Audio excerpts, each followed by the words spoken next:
조갑제TV 시청자 여러분 안녕하십니까? 저는 조갑제닷컴의 조사별입니다. 지금 시각은 2022년 6월 27일 밤 10시를 가리키고 있습니다. 윤석열 정부가 경찰에 대한 견제 방안을 속전속결로 밀어붙이고 있습니다. 지난 5년간 경찰은 막강한 권한을 가진 공룡 조직으로 비대화됐는데 검수완박, 수사지휘권 박탈, 수사권 조정 등을 거치면서 그야말로 무소불위의 조직이 됐습니다. 반드시 견제와 지휘 감독이 필요해졌습니다. 그래서 윤석열 정부는 행안부 안에 경찰 지원 조직을 만들어서 제대로 된 시스템을 갖추어서 경찰을 견제하겠다, 지휘 감독하겠다라는 방침을 지금 밀어붙이고 있습니다. 오늘 이상민 행안부 장관이 직접 기자들 앞에 나와서 약 40분간 브리핑을 했습니다. 경찰 제도 개선 방안에 대해서 오늘 브리핑을 했는데, 본론에 들어가기 앞서서 오늘 브리핑을 보면서 정말 감탄했습니다. 저는 한동훈 법무부 장관만 브리핑의 달인인 줄 알았더니 이상민 행안부 장관도 정말 또 한 명의 브리핑의 달인이었습니다. 아주 처음부터 끝까지 정말 귀에 쏙쏙 들어오는 명강의를 듣는 이런 기분이었는데, 총 40분간 이 기자회견이 있었습니다. PPT까지 동원해서 이 경찰 제도 개선 방안에 대해서 아주 잘 설명을 했고, 이후에 기자들의 질의응답이 있었는데 기자들이 아주 여러 가지 날카로운 질문들을 쏟아냈음에도 불구하고 정말 답변을 아주 훌륭하게 했습니다. 기자들의 질문 자체가 무색해질 정도의 아주 완벽한 답변을 했습니다. 그래서 이분이 궁금해져서 그 프로필을 한번 찾아봤는데 그야말로 법률 전문가입니다. 그래서 이 윤석열 정부가 정말 실력자들을 제대로 뽑았구나라는 생각을 다시 한번 했는데, 이분은 서울대 법대를 나와서 판사 출신입니다. 법원에서 판사로 재직하면서 법원 행정처에도 근무를 했었고 대법원 재판연구관도 지내셨습니다.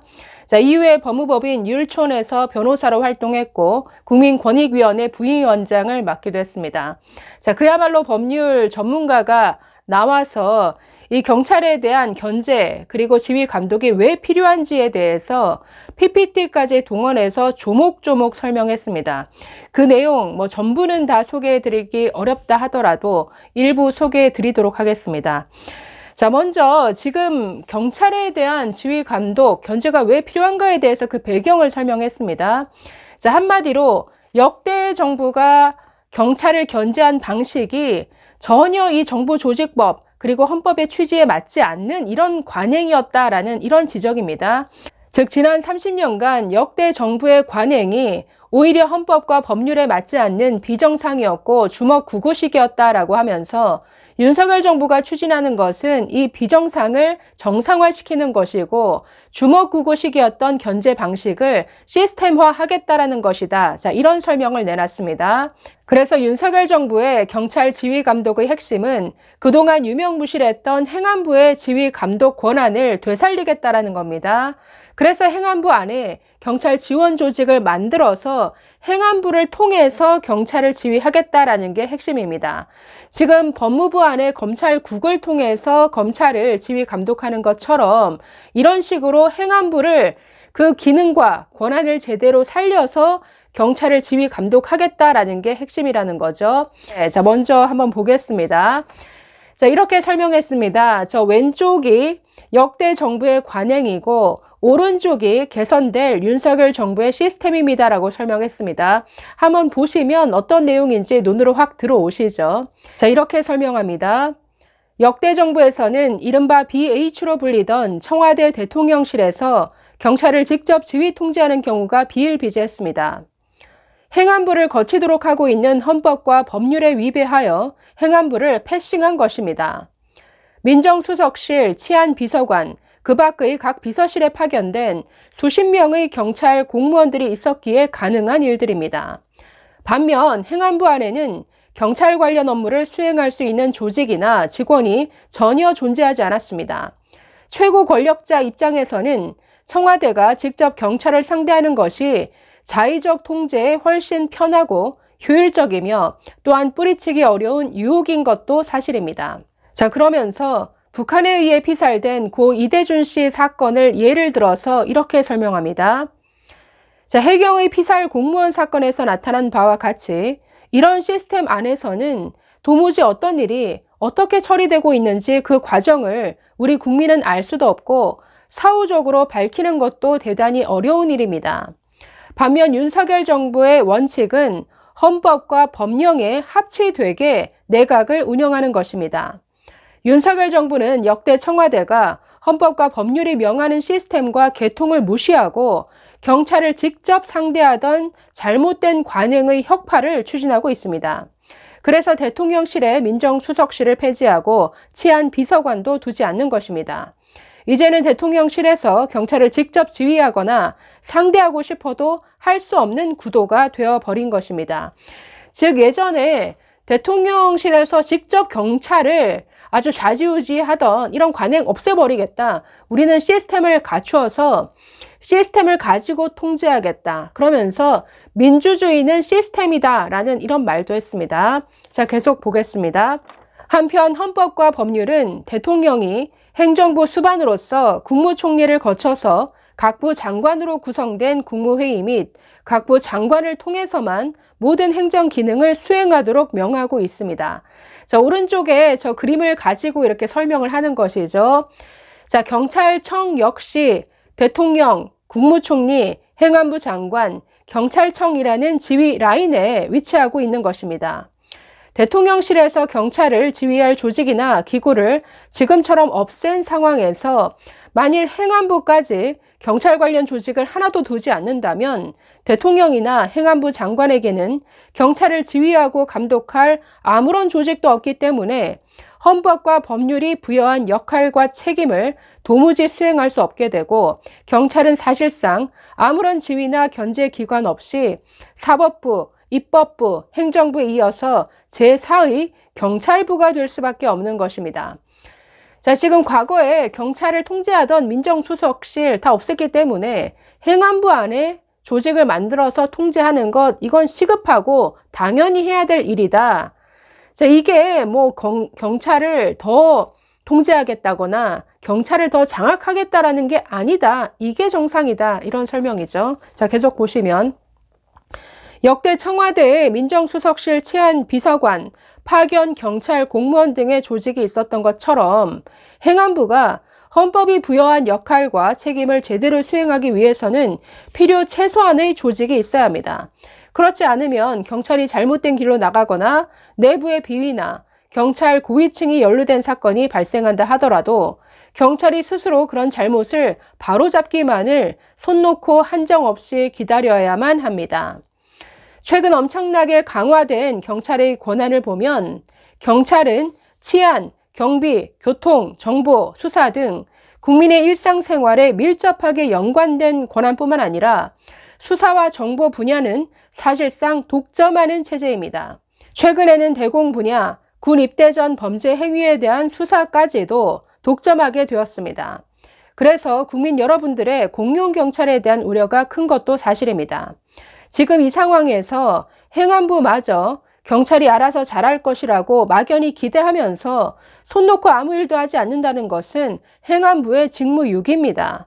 특히 경찰은 공권력을 언제든지 사용할 수 있는 조직이고 우리 국민의 일상생활에 가장 큰 영향을 미칠 수 있는 기관입니다. 민주적 관리와 운영, 적절한 지휘와 견제가 그 어느 기관보다도 반드시 필요한 기관입니다. 자, 여기까지의 설명 정말 귀에 쏙쏙 들어오고 완벽한 설명 아닙니까? 자, 두 번째는 이렇게 행안부 안에 경찰 관련 조직을 만드는 게 지금 정부 조직법을 벗어난 이런 행위도 아니고 어떤 법 개정이 필요한 사안도 아니다. 오히려 헌법과 법률의 취지에 더 부합하는 이런 조직 개편이다라는 점을 설명하고 있습니다. 자, 이렇게 설명합니다. 먼저 헌법에서는 국무위원인 행정각부 장관에게 국무회의의 심의, 불영제정 권한을 부여하고 있습니다. 자, 경찰청장은 법률의 재개정, 중요 계획과 같은 국무회의 안건을 바로 행안부 장관을 통해서만 국무회의에 상정할 수 있습니다. 또한 경찰청의 중요한 집행 업무는 모두 경찰청이 아니라 행정안전부령의 형태로만 발령할 수 있는 것입니다. 즉 지금의 관행만 보더라도 확실히 경찰청이라는 이 조직이 행정안전부에 소속된 외청이다라는 사실을 분명하게 못 받고 있습니다. 자, 계속해서 또한 정부조직법 제34조를 한번 보겠습니다. 제1항에서 행안부 장관의 관장 사무를 규정하고 있습니다. 자, 이어서 제5항과 7항에서는 치안과 소방에 관한 사무는 경찰청과 소방청을 통해서 관장하도록 하고 있습니다.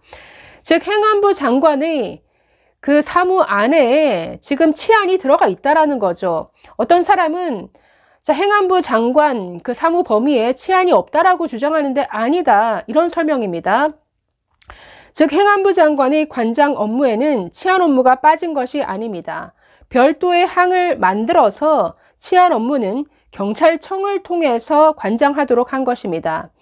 즉, 제34조 1항에서 치안이 빠졌다 하더라도 중요한 사무이기 때문에 그 밑에 5항으로 따로 빼서 규정한 것입니다. 이 조문을 읽어보시면 이렇게 되어 있습니다. 치안에 관한 사무를 관장하기 위하여 행정안전부 소속으로 경찰청을 둔다라고 되어 있습니다.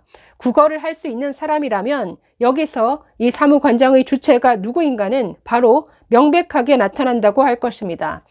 자, 이분이 워낙에 법 전문가시고 특히 법원 행정처 또 대법원 그 재판 연구관으로 일하면서 법률에 빠삭한 분이시기 때문에 이렇게 설명할 수 있는 것이죠.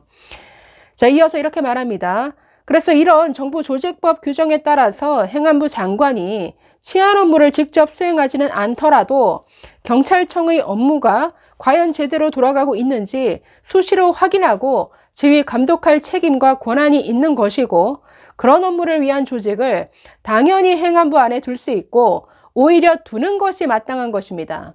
정부조직법 제7조 4항에서 역시 소속청에 대해서는 중요정책 수립에 관하여 그 청의 장을 직접 지휘할 수 있는 권한을 부여하고 있습니다.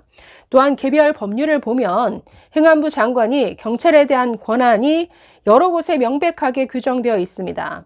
정부조직법과 개별 법령에 명시된 권한을 행사하기 위해 조직을 신설하는 것은 입법자가 부여한 의무를 성실하게 수행하고자 하는 것으로서 정부의 시행령으로 하는 것입니다.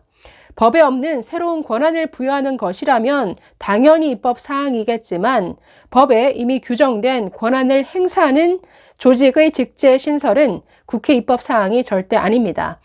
자, 그래서 일단 두 가지만 살펴봤는데, 그래서 행안부 안에 어떤 경찰 조직을 만들어서 지휘 통제하겠다라는 것, 이거 전혀 헌법과 법률 어긋나는 것 아니다. 오히려 더 부합하는 것이고, 이게 민주주의의 어떤 견제와 균형의 원리에 더 부합한 시스템이다.